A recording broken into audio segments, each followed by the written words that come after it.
Nick, strange things happen in the Super Bowl. What's more likely, the Chiefs lose? Well, that can't happen. Or win in a blowout? Well, then I guess it's that one. 34 for the Chiefs, 20 for the Eagles. Let me tell you what.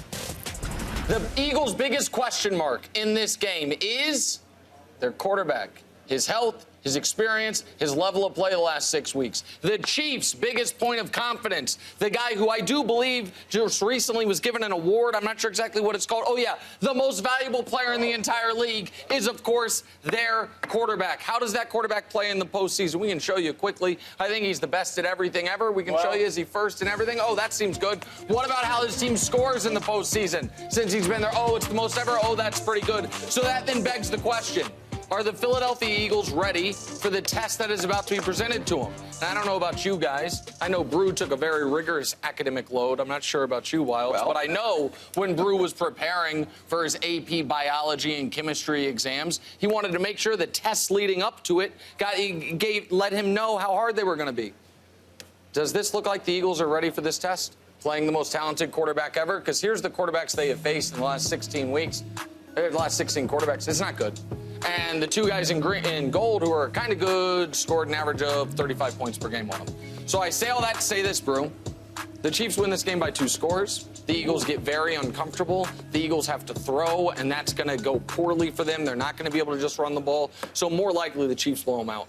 No, Nick, you know this is not the case. Well, what do you mean? What's more likely, I think the Chiefs can win the game, but it's more likely that they lose than that they blow Philadelphia out. You and I have said all week, the Philadelphia Eagles have an advantage everywhere except quarterback. And obviously, Mahomes is a huge advantage, right? Sure. But everywhere else, it's the Eagles. But what about coaching? A little coaching advantage for the Kansas City Chiefs? Definitely. Sure. Andy Reid. But Sirianni's no pushover. No. All right, so he knows what he's doing. And what did the Eagles do to the 49ers? Bullied them. That doesn't Beat count. them up. No, it counts because it's not like Brock Purdy was just out. He got knocked out of the game.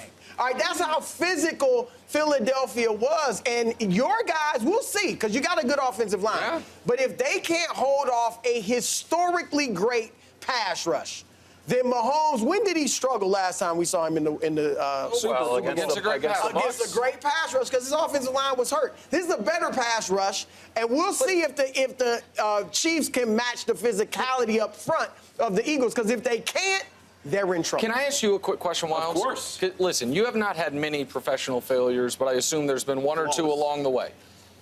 I would imagine that whatever you look back on as your worst professional moment, one thing you have made sure since then is if I'm ever in that circumstance again, I won't make that same mistake. If I ever got sacked by Ndamukong Suh. Exactly right. The exact recipe that beat the Chiefs in the Super Bowl, that Patrick Mahomes on our show told us was the worst feeling any sporting event has ever given him in his life. That's what the Eagles are going to try to do. You don't think Andy Reid and Mahomes in the 2 years since then have realized, okay, we went into that game maybe a little cocky. They were the defending Super Bowl champions. They had gone 14-1 that year when Mahomes played. They had won, I think it was 19 of their previous 20 games. Yep. And they went into that. You think they were overconfident? Yeah, I think they were facing Tom Brady. I understand, but a Bucs team that they had dog-walked earlier that year, and I think that they went into that game saying, we're going to do what we do. We're not going to worry about what you do. We're going to do what we do. And they weren't prepared for the test at hand given the offensive line injuries. They're not going to have that issue here. They're going to have the screen game ready. Mahomes is going to have a magnificent performance. I think they blow him out. Okay, Chiefs still underdogs despite what you just heard. Mahomes also Super Bowl MVP underdog. Jalen Hurts currently the favorite. Nick, do you believe Hurts can go toe-to-toe with Mahomes? No. I mean, for the reasons I just explained. And here's the thing, Brew. I think that we have not, or else I'll throw this to you, Wilds. I think people are trying to pretend like Jalen Hurts isn't hurt. And we have a lot of evidence that he is, not only is he hurt, but that his play has been significantly different pre-injury as post-injury. So Warren Sharp had this graphic that said basically before the injury. This is Nick's favorite graphic. Well, I mean, it's telling. Before the injury, Jalen Hurts could throw it around. Everyone. Post-injury, that right side of the field is not available. The middle of the field is not even being tested.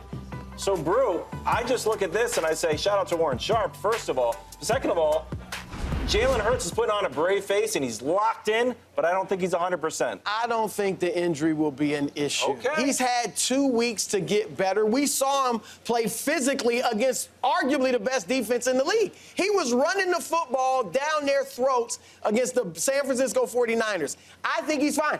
And Nick, Mahomes is injured too. Now he'll be great. Yeah, he is injured. I don't know that he is. Ankle sprain. Yeah, I don't know that he is injured. Now look, Jalen Hurts can't match Mahomes, even if he's 110% healthy. Yep. He can't match Patrick Mahomes. But what they do elsewhere is going to be the story. And that run game is not just a typical NFL run game where it's great.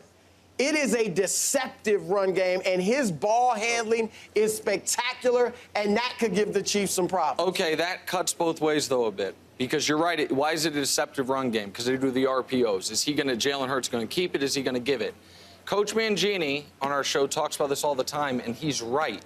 What that style of running allows within the rules is to hit the quarterback even when he doesn't have the ball. Oh, come on. No. It is football. I mean, hit the quarterback when he doesn't have the ball. His job is to trick you into thinking he has the ball, which is why you are then allowed to tackle him. And I guarantee you, Steve Spagnuolo and the Chiefs defense is going to be blitzing, and they're going to say, if Miles Sanders bites off a couple huge runs early, we'll deal with that. But every RPO, attack the quarterback. Okay. And that makes it way harder. That's going to be Flag City. No, not on. No, I'm telling you it's going to be. allowed. They're like, I can't believe it. They barely touched him. I'm like, you said it on national television. But they can't be preoccupied with just hitting Hurts, though, because then they'll get beat elsewhere. I think they can be pretty occupied with hitting the quarterback. And I think that's what they're going to be doing. It all kicks off Super Bowl Sunday at 1 p.m. Eastern on Fox.